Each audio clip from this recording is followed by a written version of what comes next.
Hello students, this is Sarvesh Kumar Pandey. Welcome to our YouTube channel Science Academic Point.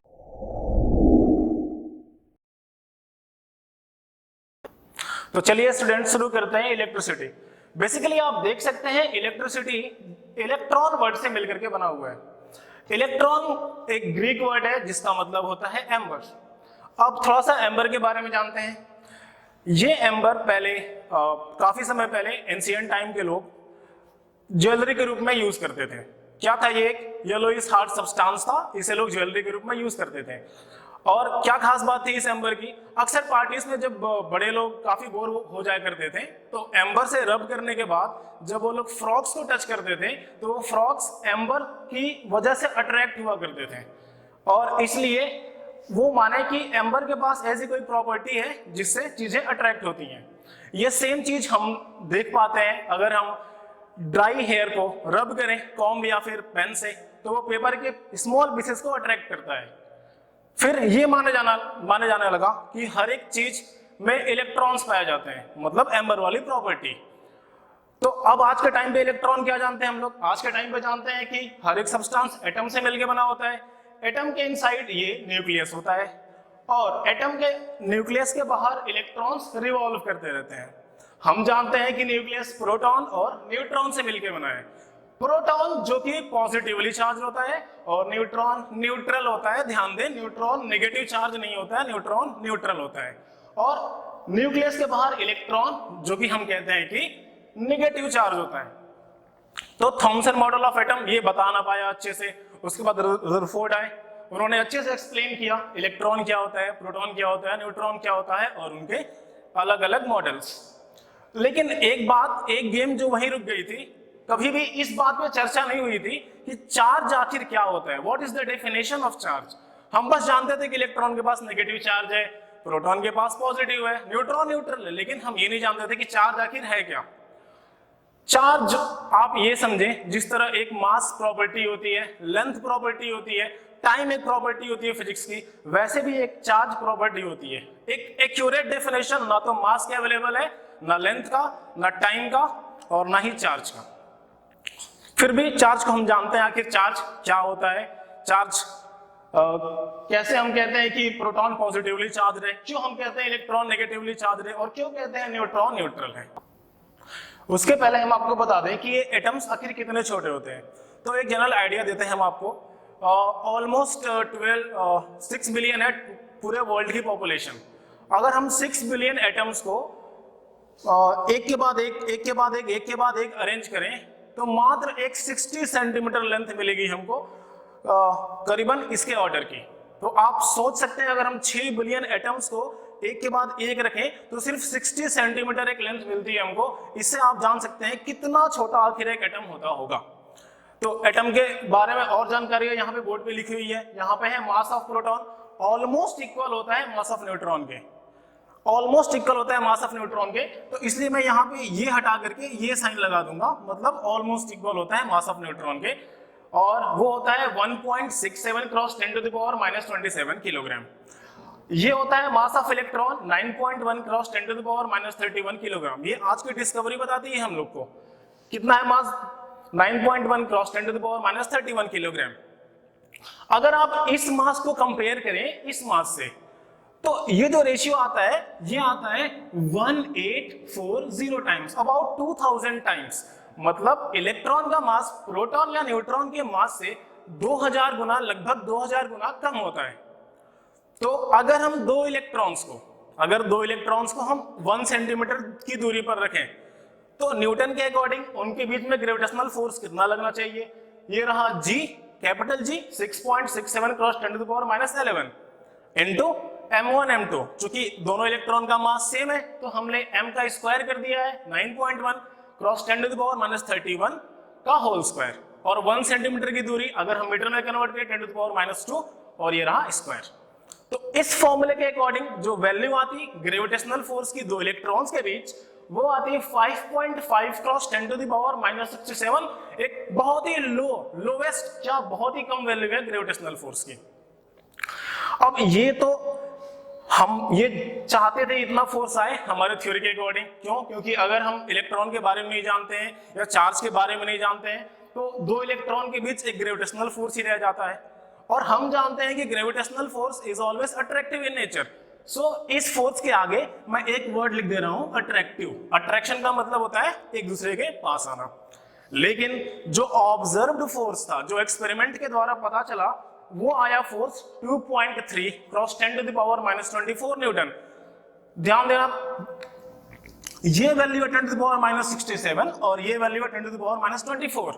कहने को ये भी value बहुत ही कम है, लेकिन अगर आप इससे कंपेयर करें इस वैल्यू को, तो ये वैल्यू बहुत बहुत बहुत ज्यादा है, जिससे साइंटिस्ट परेशान हो गए कि आखिर कोई भी फोर्स रिपल्सिव कैसे आ सकता है।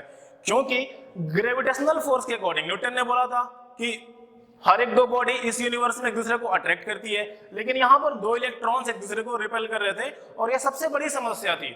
दूसरी बड़ी समस्या ये थी, इतना ज्यादा डिफरेंस वैल्यूज में। आप देखिए यहाँ पे 10 टू द पावर -67 और यहाँ पे 10 टू द पावर -24।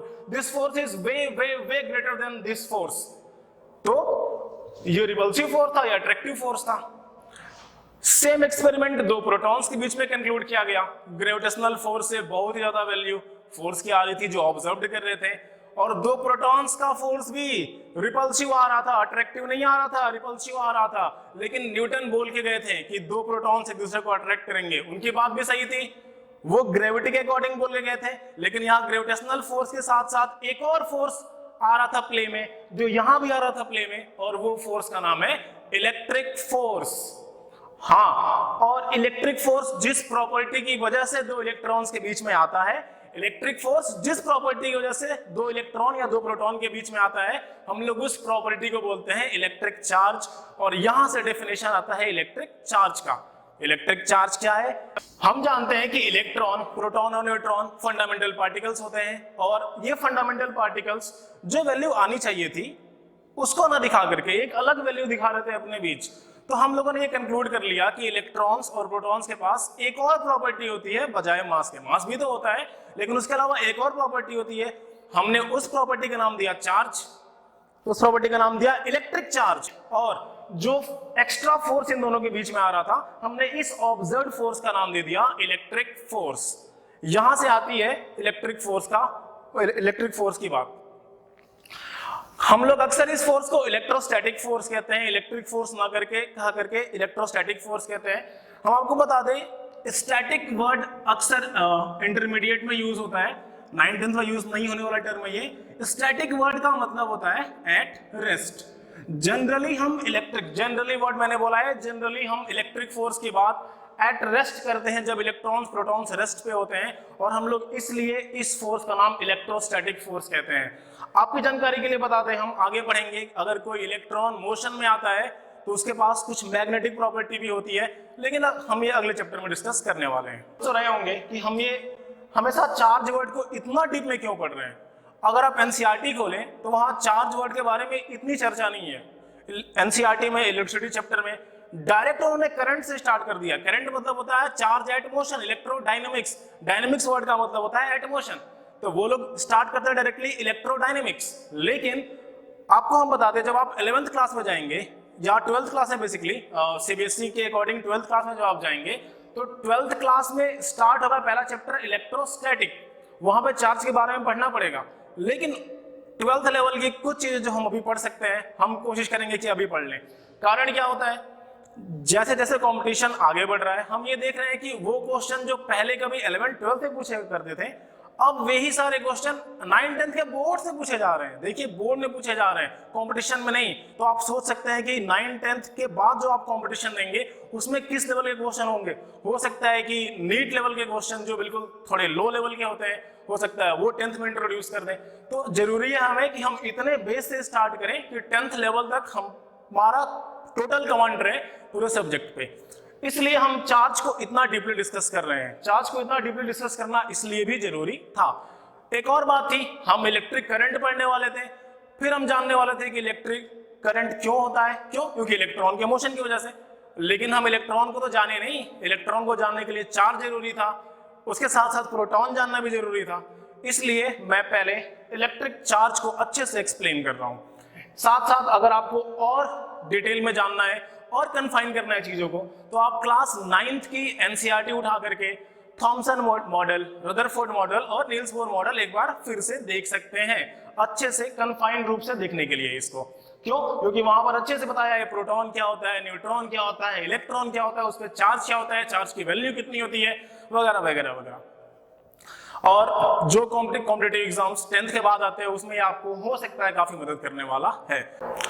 अब आप लोग दोस्तों ये सब नोट कर लीजिए।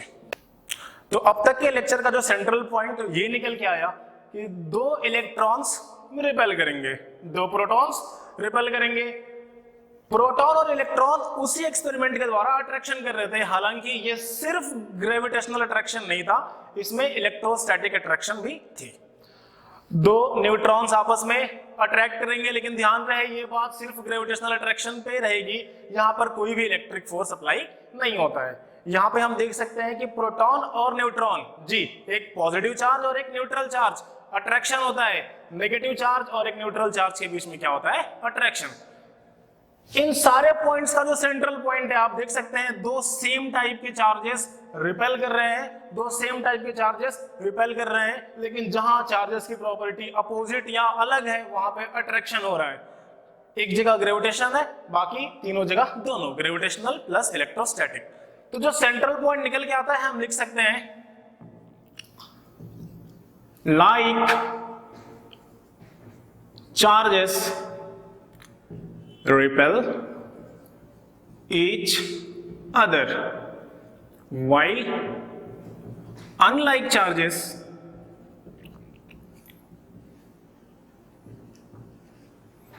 attract each other by electrostatic force।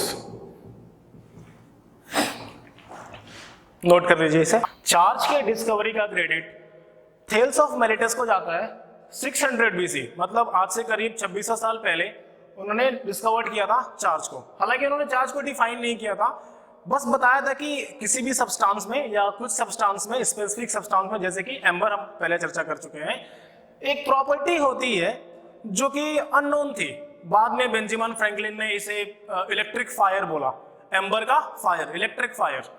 और भी कुछ डिस्कवरी हुआ इसके फील्ड में। तो ये स्टार्ट हो गया था बहुत पहले ही। उसके बाद करते करते करते जब हम इलेक्ट्रॉन को डिस्कवर कर पाए, प्रोटॉन को डिस्कवर किए, एटॉमिक मॉडल देखे, तब जाकर के पूरी बात समझ में आई कि इलेक्ट्रॉन क्या होता है, प्रोटॉन क्या होता है और न्यूट्रॉन क्या होता है। तो टाइप्स ऑफ चार्ज होते हैं 3, बेसिकली 2 होते हैं, लेकिन एक और हम पढ़ते हैं न्यूट्रल। तो हम बोलते हैं कि पॉजिटिव चार्ज होता है प्रोटॉन के पास, नेगेटिव चार्ज होता है इलेक्ट्रॉन के पास, और न्यूट्रल होता है, कोई चार्ज नहीं होता है किसके पास? न्यूट्रॉन के पास। हम यहाँ एक और शब्द लिखे हैं, वर्ड लिखे हैं, नेट जीरो चार्ज। इसको समझना है कि ये नेट जीरो चार्ज आखिर क्या होता है। अगर हम जीरो चार्ज लिखते हैं तो क्या होता, मतलब हम नेट लिखे हैं, इसका मतलब क्या होता है? समझिए, नेट का मतलब होता है नाइदर पॉजिटिव नॉर नेगेटिव, ऐसा नहीं। नेट का मतलब होता है जितना पॉजिटिव है उतना नेगेटिव है। अब मिलके जीरो हो गया है। आप समझिए, अगर मैं एक बॉडी ले रहा हूं, ये इस पे एक फोर्स लगा रहा हूं इधर से 5 न्यूटन का, और उतना ही फोर्स इधर से 5 न्यूटन का, हम बोलेंगे इस पे क्या है? Net zero force. लेकिन जब कोई फोर्स नहीं लग रहा है तब इस पे है जीरो फोर्स। मतलब अगर फोर्स एब्सेंट है तो हम बोलेंगे जीरो फोर्स, अगर सेम फोर्स दोनों साइड से लग रहा है हम बोलेंगे नेट जीरो फोर्स। न्यूट्रॉन में यही बात होती है, न्यूट्रॉन के अंदर जितना पॉजिटिव चार्ज होता है न्यूट्रॉन के अंदर उतना ही नेगेटिव चार्ज होता है, इसलिए हम लोग बोलते हैं इसके पास नेट जीरो चार्ज है। तो हम अगर ये बोल दें कि न्यूट्रॉन के पास जीरो चार्ज है, हमारी बात गलत हो जाएगी, हम जरूर यूज करेंगे word net zero charge. This is a very required point from the IIT point of view. 2004 या 5 के करीब आईआईटी स्क्रीनिंग में एक क्वेश्चन इसका आया था। आईआईटी स्क्रीनिंग एग्जाम होती है जस्ट आईआईटी के पहले, उसमें ये क्वेश्चन आया था कि न्यूट्रॉन के पास चार्ज कौन सा होता है? पहला ऑप्शन था पॉजिटिव, दूसरा नेगेटिव, तीसरा न्यूट्रल, चौथा net zero. Most of the students neutral word पे मार्क कर आए थे। सबको पता था ना पॉजिटिव हो सकता है ना नेगेटिव हो सकता है, लेकिन किसी ने भी इस ऑप्शन पे ध्यान नहीं दिया कि नेट जीरो भी पॉसिबिलिटी है। लेकिन आप ध्यान रखिए, यहाँ पे नेट जीरो चार्ज होता है। न्यूट्रल हम तभी बोलते हैं जब यहाँ पर नेट जीरो चार्ज है। अगर हम सिर्फ जीरो चार्ज बोल दें तो ये बात पूरी तरह गलत है। तो इस बात को आप स्पेशल नोट में रखेंगे। Charge on electron, charge electron पे होता है 1.6 cross 10 to the power -19 coulomb. ये कूलम चार्ज की एसआई यूनिट होती है। एसआई का मतलब होता है सिस्टमी इंटरनेशनल। बेसिकली इसका नाम होता है ली सिस्टम, ये डी इंटरनेशनल है, डी यूनिट है। ये एक जर्मन वर्ड है, लेकिन फिलहाल हम इसको जानते हैं इंटरनेशनल सिस्टम। ये चार्ज जो इलेक्ट्रॉन पे होता है वो नेगेटिव नेचर का होता है। प्रोटॉन पे चार्ज ये वैल्यू दोनों सेम होती है, लेकिन प्रोटॉन पे चार्ज होता है पॉजिटिव नेचर का। निगेटिव लिखने का मतलब आप ये कतई ना समझिए कि ये वैल्यू 0 से कम है, नहीं, ये वैल्यू भी 0 से ज्यादा है, ये वैल्यू भी 0 से ज्यादा है, दोनों की दोनों वैल्यूज पॉजिटिव हैं। बस अंतर ये है कि चार्ज का जो नेचर प्रोटॉन के पास है, जस्ट उसका अपोजिट नेचर चार्ज का इलेक्ट्रॉन के पास है। अब ये तो रेस थी इलेक्ट्रॉन और प्रोटॉन की, पॉजिटिव किसको मिल रहा है, पॉजिटिव हम लोग असाइन कर दिए प्रोटॉन को, तो हम प्रोटॉन को पॉजिटिव बोलते हैं, इलेक्ट्रॉन को नेगेटिव बोलते हैं, लेकिन इसका मतलब ये नहीं कि ये वैल्यू 0 से कम हो गई है। चार्ज ऑन प्रोटॉन जितना होता है उतना ही होता है चार्ज ऑन इलेक्ट्रॉन, और न्यूट्रॉन पे चार्ज नहीं होता है, नेट जीरो चार्ज होता है। इसलिए हम बोलते हैं कि एक एटम इलेक्ट्रिकली न्यूट्रल होता है। उसके साथ साथ हम जानते हैं कि सारे सब्सटेंस एटम से मिलकर बने होते हैं, और इसलिए हम ये बात ही बोलते हैं कि सारे के सारे एटम्स इस दुनिया के इलेक्ट्रिकली न्यूट्रल होते हैं। तो एक बात और ध्यान दें, अगर हम बोल रहे हैं कि सारे सब्सटेंस इलेक्ट्रिकली न्यूट्रल है, तो इस बात में मेन पॉइंट ये है कि सारे सब्सटेंस के पास जितना पॉजिटिव है उतना ही नेगेटिव है, मतलब जितने इलेक्ट्रॉन्स है उतने ही प्रोटॉन्स है, और इसलिए सारे के सारे सब्सटेंस इलेक्ट्रिकली न्यूट्रल होते हैं। ये तो एटॉमिक थ्योरी बोल के पहले ही चली गई थी कि किसी भी एटम में जितने इलेक्ट्रॉन होंगे उतने ही प्रोटॉन होंगे। तो थोड़ा सा हम जान लेते हैं कंजर्वेशन ऑफ चार्ज के बारे में। कंजर्वेशन का मतलब होता है कि हम ये कहते हैं जनरली, जैसे conservation of energy, energy can neither be created nor be destroyed, it can only be convert from one form to another. लेकिन चार्ज के केस में ऐसा नहीं है, हम चार्ज क्रिएट भी कर सकते हैं इलेक्ट्रॉन लेकर देकर, डिस्ट्रॉय भी कर सकते हैं, लेकिन हम नेट चार्ज क्रिएट नहीं कर सकते हैं। अगर इलेक्ट्रॉन एक बॉडी से लिया है तो उस बॉडी पे जितना पॉजिटिव डेवलप हुआ है, तो दूसरी बॉडी पे इलेक्ट्रॉन अगर गया उस पर जितना नेगेटिव डेवलप हुआ होगा वो दोनों फिर मिला करके नेट जीरो कर देंगे। तो हम कंजर्वेशन के फील्ड में चार्ज के बारे में ये बोलते हैं कि net charge can neither be created nor be destroyed. अब आगे बढ़ते हैं हम लोग, एग्जांपल लेते हैं। हम दो एटम्स लिए हैं, atom A and atom B. हम ये मान के चले हैं कि एटम ए की साइज एटम बी से बड़ी है। अगर फ्रिक्शन की वजह से हीट क्रिएट होता है तो इलेक्ट्रॉन हम बोलेंगे यहां से यहां ट्रांसफर हो रहा है। तो अगर एक इलेक्ट्रॉन ट्रांसफर हो रहा है, Q यानी कि चार्ज होगा 1e के बार इक्वल। अगर दो इलेक्ट्रॉन ट्रांसफर हो रहा है तो Q 2 टाइम्स E के इक्वल होगा। अगर 3 इलेक्ट्रॉन ट्रांसफर हो रहा है तो Q 3 टाइम्स E के इक्वल होगा।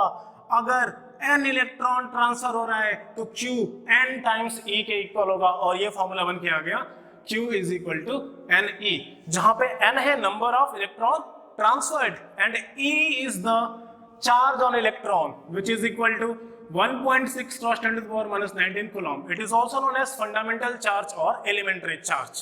ये एक एग्जांपल हम लोग देखते हैं। क्वेश्चन ये पूछा है, find total positive and total negative charge on CO2 molecule. हमें ये पता करना है कि एक CO2 मॉलिक्यूल में टोटल पॉजिटिव चार्ज कितना है, टोटल नेगेटिव चार्ज कितना है। पता करते हैं, बड़ा ही सिंपल है। सबसे पहले हम ये पता करेंगे कि कितना टोटल इलेक्ट्रॉन है CO2 मॉलिक्यूल में, कितना प्रोटॉन है, और नंबर ऑफ इलेक्ट्रॉन को इलेक्ट्रॉन के चार्ज से मल्टीप्लाई करेंगे तो टोटल चार्ज आ जाएगा। तो स्टार्ट करते हैं। हम जानते हैं कार्बन एटम में 6 इलेक्ट्रॉन्स एंड 6 प्रोटॉन्स होते हैं। ऑक्सीजन के एटम में 8 इलेक्ट्रॉन और 8 प्रोटॉन होते हैं। लेकिन चूंकि यहाँ पर 2 ऑक्सीजन के एटम्स है एक CO2 मॉलिक्यूल में, तो हम बोलेंगे टोटल 6 प्लस 2 टाइम्स 8, इतने इलेक्ट्रॉन है और इतने ही प्रोटॉन है। तो पहले हम नेगेटिव चार्ज पता करते हैं। ये हो जाएगा 6 प्लस 16 इज इक्वल टू 22। तो एक CO2 मॉलिक्यूल में टोटल 22 इलेक्ट्रॉन है। अब चार्ज कितना आएगा, बड़ा ही सिंपल है। चार्ज की वैल्यू 22 क्रॉस चार्ज इलेक्ट्रॉन पे 1.6 cross 10 to the power minus 19 coulomb. यहां पे हम लिख लेंगे negative charge, negative nature. You can multiply this. अच्छा, कितना पॉजिटिव चार्ज होगा, तो अगर 22 इलेक्ट्रॉन है तो देखिए 6 एंड 8 टू द 16, तो 22 प्रोटॉन भी होंगे। अगर 22 इलेक्ट्रॉन है मॉलिक्यूल में तो 22 प्रोटॉन भी होंगे। तो 22 हो गया नंबर ऑफ प्रोटॉन्स, और एक प्रोटॉन पे जो चार्ज होता है 1.6 cross 10 to the power minus 19 coulomb, positive charge. Multiply कर लीजिए, इतना नेगेटिव चार्ज, इतना पॉजिटिव चार्ज। आप और भी कुछ क्वेश्चन खुद से कर सकते हैं। आप CO2 मॉलिक्यूल की जगह H2SO4 मॉलिक्यूल रख सकते हैं, H2O मॉलिक्यूल रख सकते हैं, जो मॉलिक्यूल आपको लगे, और क्वेश्चन आपके सामने ऐसे सॉल्व हो जाएगा। बस टेक्निक ये है, आपको नंबर ऑफ इलेक्ट्रॉन निकालना है, इलेक्ट्रॉनिक चार्ज से मल्टीप्लाई कर देना है। इलेक्ट्रॉन के लिए नेगेटिव चार्ज, प्रोटॉन के लिए positive charge, and question is over. So note it. तो बच्चों, कैसा लगा आज का वीडियो? अगर आपको कोई डाउट है तो आप कमेंट में पूछ सकते हैं, या फिर डिस्क्रिप्शन में मेरा व्हाट्सएप नंबर है, आप वहां पे एक स्नैप क्लिक करके हमको भेज सकते हैं सोल्यूशन के लिए। बाकी आप वीडियो अगर अच्छा लगता है दोस्तों को शेयर कीजिए, वीडियो लाइक कीजिए, चैनल सब्सक्राइब कीजिए और बेल आइकन को दबाइए। Thank you.